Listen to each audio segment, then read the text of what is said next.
పాపం ఏదో అభివృద్ధి చేద్దామని విషయం తెలియక సుజాత గారు ఎవరి జాతకం ఏంటో, ఎవరి హస్తం ఎలాంటిదో, ఏ పాదం పౌరు ఎంత డేంజరో తెలియక ఈ స్థలం ఇచ్చారు.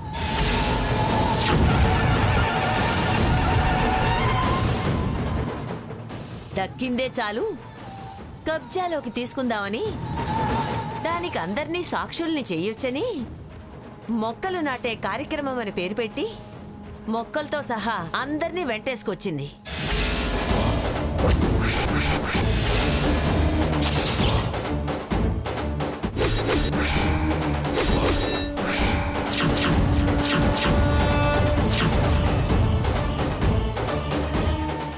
వచ్చాక గాని అన్నీ తెలిసి రాలేదు. అది పిఠాపురం సీతామహాలక్ష్మి గారి గ్రహస్థితి.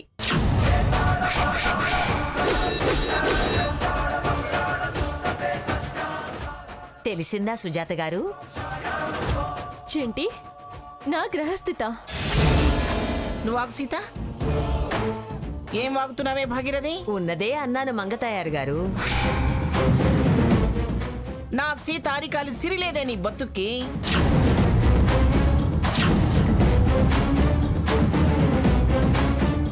నీ స్థితి పరిస్థితి చూసుకో.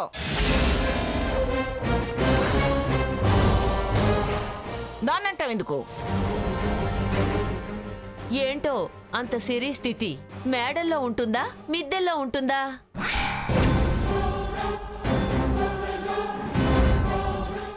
కార్లలో తిరుగుతుందా, కలెక్టర్ ఉద్యోగం ఏమైనా చేస్తుందా?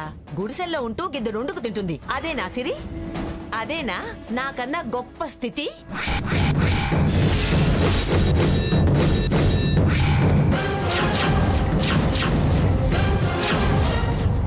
అయినా ఇంత జరిగాక ఇంకా సమర్థింపు మాటలేమిటో?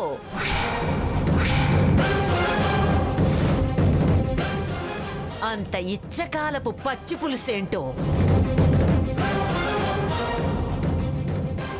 మనవడు తాళి కట్టాడు, ఆయన గారి తల్లిని పోగొట్టింది.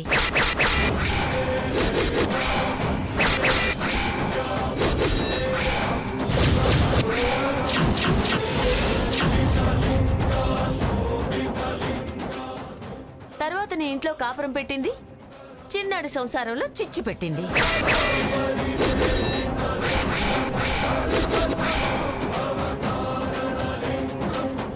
మొన్నేమో పార్లర్లో చేరింది.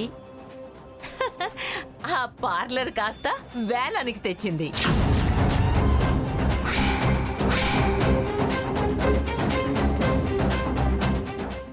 ఇప్పుడు తనది, ఈ స్థలం తనది అనుకుంది. సర్వనాశనమైంది.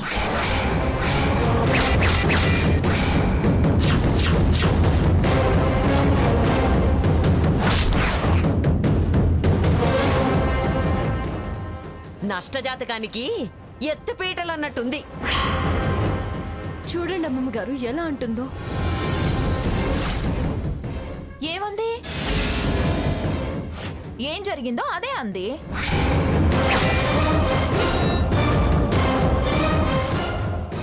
ఏమిటే జరిగేది?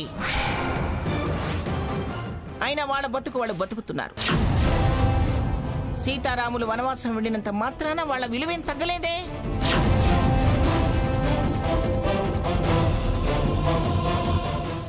ఆహాహాహా, ఏం పోలిక, ఏం పోలిక! ఇంకా వాళ్ళు దేవుళ్ళని నెత్తినెత్తుకో. పాదం పవరు తెలిసొచ్చేలా చేస్తుంది. భాగీరథి,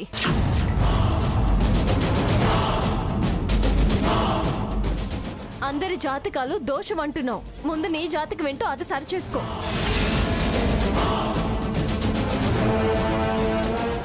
గ్రానీ, ఇప్పుడు ఈ పంచాయతీలు ఎందుకు?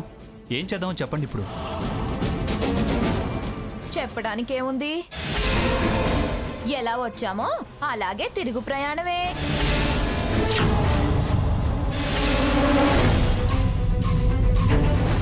నోర్మోయ్, ఎలా వచ్చామో అలా వెళ్ళడం కాదు, ఎవరి పని చేశారో తేల్చుకొని శిక్ష వేసి మరీ వెళ్తాను. అది ఎలా తెలుస్తుంది నాన్నమ్మ? ఎలా తెలవడం ఏమిట్రా? మీరిద్దరు వెళ్ళి ముందు పోలీస్ స్టేషన్లో కంప్లైంట్ ఇవ్వండి. పోలీసులు వాళ్ళే ఎంక్వైరీ చేసి ఇది ఎలా జరిగిందో వాళ్ళే తెలుస్తారు.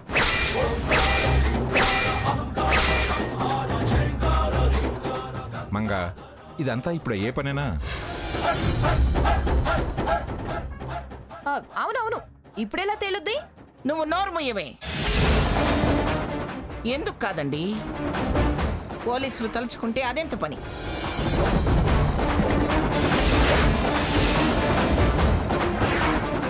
మనం ఎవరెవరిని అనుమానిస్తున్నామో వాళ్ళ పేర్లు చెప్తాం.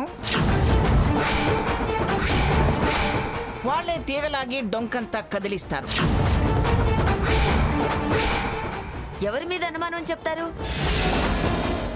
ఎవరి మీద ఏంటి, నీ మీదే అనుమానం అని చెప్తాము.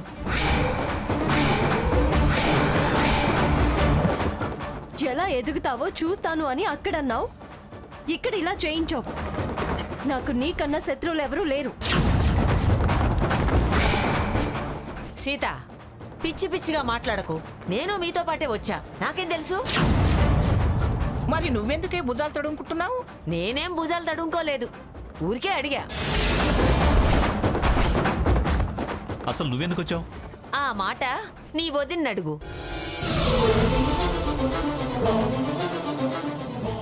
తను నా ఎదుగుదల దగ్గరుండి చూద్దు గాని రా అని ప్రత్యేకంగా పిలిచింది.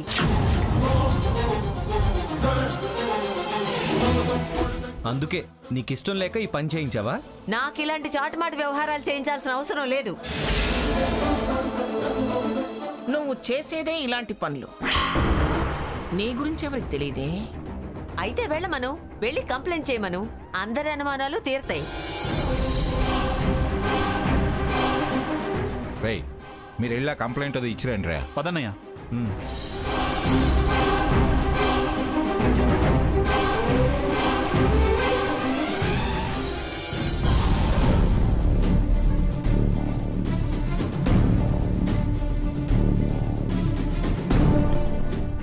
నమస్తే సార్, నా పేరు పిఠాపురం సాకేత్ వర్మ. తను మా అన్నయ్య రఘురాం. నమస్తే సార్. పిఠాపురం అంటే? ఎస్, మీ గుర్తొచ్చి పిఠాపురం మంగం గారు మా నాన్నమ్మే. నాకు గుర్తుకు రావడం ఏంటి? నువ్వు పిఠాపురం అనగానే నాకు శక్తిపీఠం గుర్తుకొచ్చింది. మా గ్రాని శక్తిపీఠం అమ్మవారంత పవరున్న మనిషి, ప్రముఖ పారిశ్రామికవేత్త. అయితే కావచ్చు. వారి బయోడేటా నాకెందుకు గానీ ముందు మీరు ఎందుకు వచ్చారా చెప్పండి. షీ క్లబ్ చైర్మన్ సుజాత గారు నా భార్యకు రామభద్రపురంలో హెర్బల్ మొక్కలు పెంచుకోవడానికి స్థలం ఇచ్చారు. సంతోషం. దాంట్లో నాటడానికి మొక్కలు కూడా ఫారెస్ట్ డిపార్ట్మెంట్ వాళ్ళు ఫ్రీగా ఇచ్చారు. Good, very good. అది సంతోషమే. ఇవాళ ఆ స్థలంలో మొక్కలు నాటుదామని వచ్చాం. చాలా చాలా సంతోషం. బందోబస్తు ఏమైనా కావాలా? బందోబస్తు ఏం అవసరం లేదు. రాత్రి ఎవరో ఆ స్థలంలో యాసిడ్తో దాడి చేసి మొత్తం స్థలాన్ని నాశనం చేశారు. గడ్డి కూడా మొలవకుండా చేశారు. అలాగా? స్థలం మీద కూడా యాసిడ్ దాడా? కొత్తగా ఉందే. కొత్త పాతో తర్వాత అండి. మేము ఆ విషయంగానే కంప్లైంట్ ఇద్దామని వచ్చాం. మీరు వెంటనే ఎంక్వైరీ చేసి దోషులెవరో తేల్చి కఠినంగా శిక్ష పడేలా చేయాలి. షూర్, అలాగే చేద్దాం. మేము ఉన్నదే అందుకు. మీరు ఎవరినైనా అనుమానిస్తున్నారా? వాళ్ళ పేర్లు ఏమైనా మీకు తెలుసా? మాకేం తెలుస్తాయండి, మేము ఈ ఏరియాకి కొత్త. మేము కంప్లైంట్ ఇచ్చేది మిమ్మల్ని ఎంక్వైరీ చేయమనేగా. నేను అదే అంటున్నాను బాబు. ఈ ఊరు మీకు ఎలా కొత్తో ఈ కేసు కూడా నాకు అలాగే కొత్త. నేను సెక్షన్స్ వెతకాలి ఎఫ్ఐఆర్ రాయడానికి. ఇంతకీ ఆ ల్యాండ్ ఎక్కడన్నారు? ఆ, రామభద్రపురం. అది బొబ్బిల్ టౌన్లోకి వస్తుందా, రూరలా, లేక రామభద్రాపురంలోనే ఉందా? పోనీ సర్వే నెంబర్ ఏమని చెప్తారా? లేదండి, సర్వే నంబర్ తెలీదు. ఎమ్మెల్యే గారి మేనకోడలు సుజాత గారు ఆ స్థలం ఇచ్చారు. చూడండి, నాకు చుట్టరేగలతో పనే ఉంది, కేసే ముఖ్యం.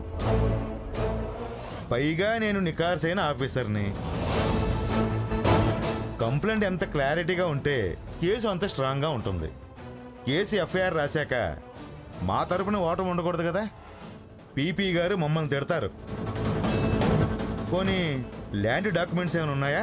ఆ, ఇంకా వారు మాకు ఏం రాసివ్వలేదండి. వాట్, రాసివ్వలేదా?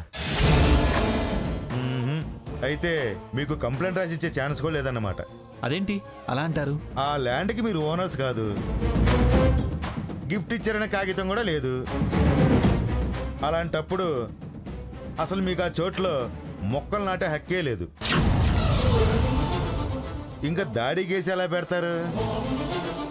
అది మీది అన్న ఏదో ఒక ఆధారం ఉండాలి కదా. సొమ్ము మీది కానప్పుడు పోయిందని చెడిపోయిందని కేసు ఎలా పెడతారండి? అయితే మీరు కంప్లైంట్ తీసుకోరా? అదేగా నేను చెప్పిన దాంట్లో సారాంశం. మీకు ఆ స్థలం మీద ఉన్న హక్కేంటో చూపించండి, అప్పుడు నేను రంగంలోకి దిగుతాను. ఇదే ఫైనలా? ఏం బాబు ఫైనలా లాక్ చేయను అని అడుగుతావు? ఇదేమో టీవీ షోనా? ఊరికి ఊపుకుంటూ వచ్చి కంప్లైంట్ ఇవ్వగానే నేను బుర్రను బొలేరా వేసుకొని ఆ బజారు ఈ బజారు వెతకడానికి నేనేం బుర్ర తక్కువ ఉన్నా? రైట్స్ సంపాదించుకురండి, నేను లెఫ్ట్ రైట్ అంటూ బయలుదేరతా.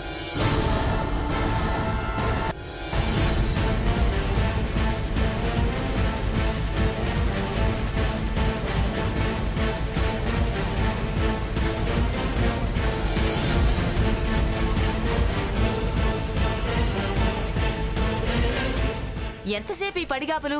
వెళ్ళిన వాళ్ళు ఇంకా రారే?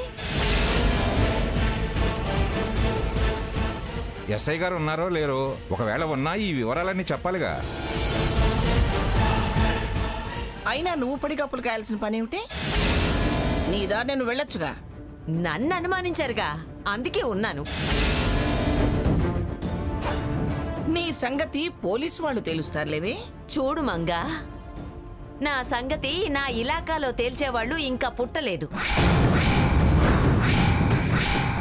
పుట్టినా తేల్చలేరు. అయినా పోలీసులు కేసులు ఇవేం కొత్త కాదు. దడిచే పిరికిదాన్ని కాదు, పిచ్చిదాన్ని అంతకన్నా కాదు. మరి ఇక్కడే ఉండడం ఎందుకు? వెళ్ళొచ్చు కదా. పెద్దదాన్ని. ఎందుకు చెప్తున్నానో అర్థం చేసుకోండి. సుజాత గారు, మన ఊరి వాళ్ళ మీద వీళ్ళెవరండి కేసులు పెట్టడానికి? పోలీసుల వేధింపులు వాళ్ళెందుకు భరించాలి? భయపడుతున్నావా భాగీరథి?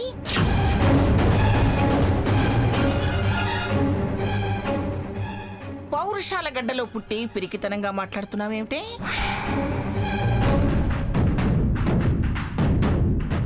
అమ్మమ్మ గారు,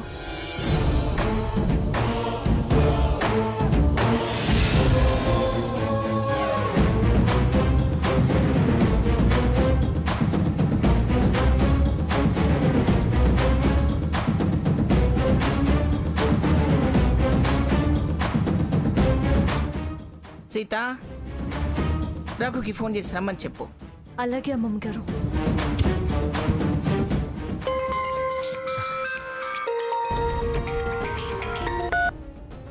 చెప్పు సీత.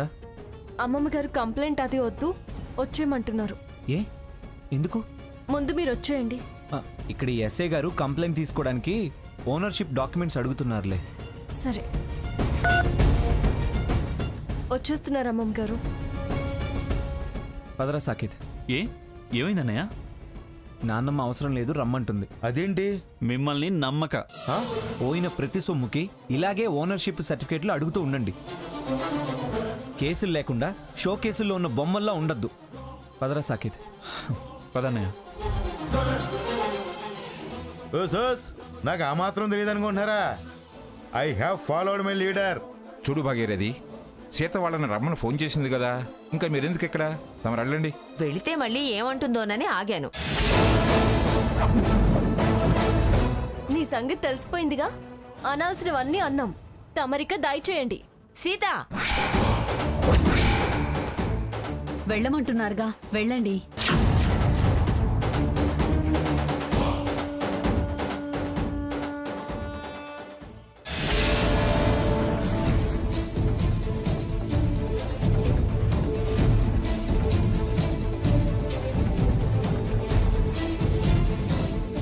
ఏమైంది వదినా? ఏం జరిగింది? ఎందుకు రమ్మన్నారు? మీరు వెళ్ళిన తర్వాత ఆ భాగీరథి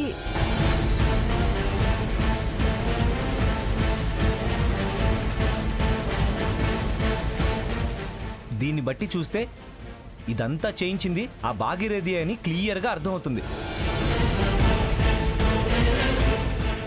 అందులో ఏ డౌటు లేదు. నా మీద అక్కసుతో తనే ఈ పని చేయించి అక్కడ ఆ ఎస్ఐని కూడా మేనేజ్ చేసి ఉంటుంది. అందుకే అతను అలా మాట్లాడాడు. ఏమన్నాడ్రా?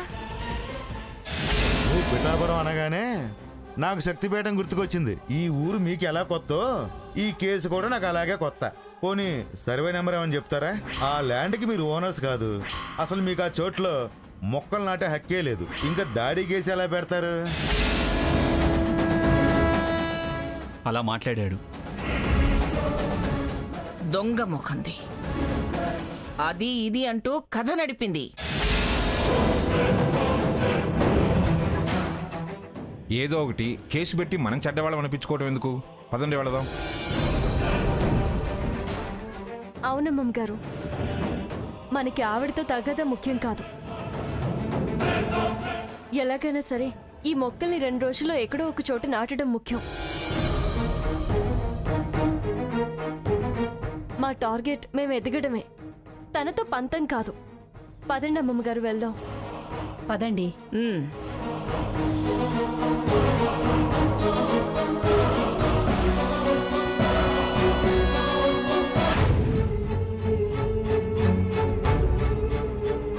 సీత పేరున ఏం చేసినా కలిసి రాదు. మనవడు తాళి కట్టాడు, ఆయన గారి తల్లిని పోగొట్టింది. నష్టజాతకానికి ఎత్తుపీటలన్నట్టుంది.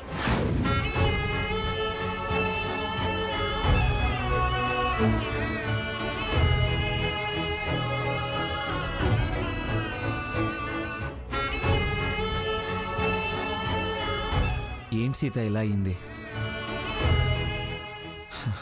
కావాలని చేశారు. వాళ్ళ పాపానికి మనమేం చేయగలం? వాళ్ళనేదో చేయడం కాదు, నెక్స్ట్ మనమేం చేయాలి? డిఎఫ్ఓ గారు పెద్ద మనసుతో మనకు పెద్ద సాయం చేశారు. వాళ్ళేమో ఆ నేలే పనికి రాకుండా చేశారు. ఈ మొక్కల్ని అలా వదిలేలేం కదా. ఇప్పుడేం చేద్దాం? తిరిగి ఇచ్చేద్దామా?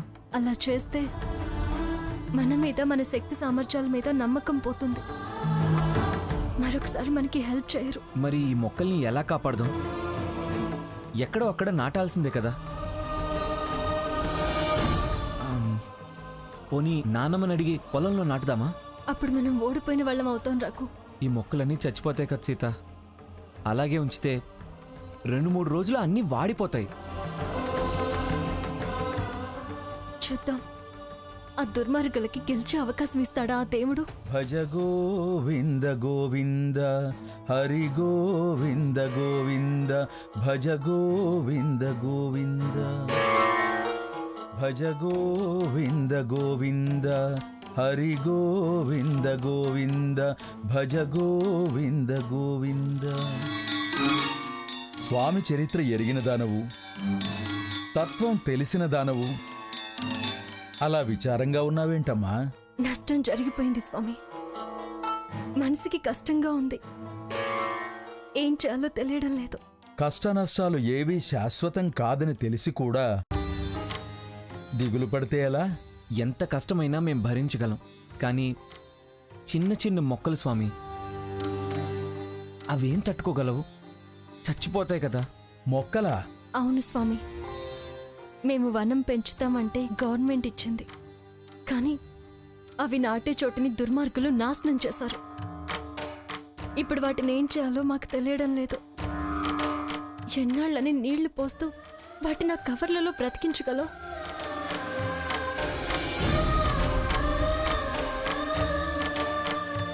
సమస్యకి పరిష్కారం మన చేతుల్లో లేనప్పుడు చేతులెత్తి ఆ ఈశ్వరుణ్ణి ప్రార్థించడమే. నాకు తెలిసిన ఒక చిన్న సూత్రం చెబుతాను. ఆ భోళాశంకరుడు మీ కోరిక తీర్చే మార్గం తక్షణమే చెప్తాడు. చేస్తారా? ఆ మొక్కల్ని బతికించుకోవడానికి ఎంత కఠినమైనా కష్టమైనా చేస్తాం స్వామి. జీవం విలువ తెలిసి ప్రాణిని కాపాడాలనే మీ ఆరాటం ఆ శివయ్య గ్రహిస్తాడు. తప్పకుండా మేలు చేస్తాడు.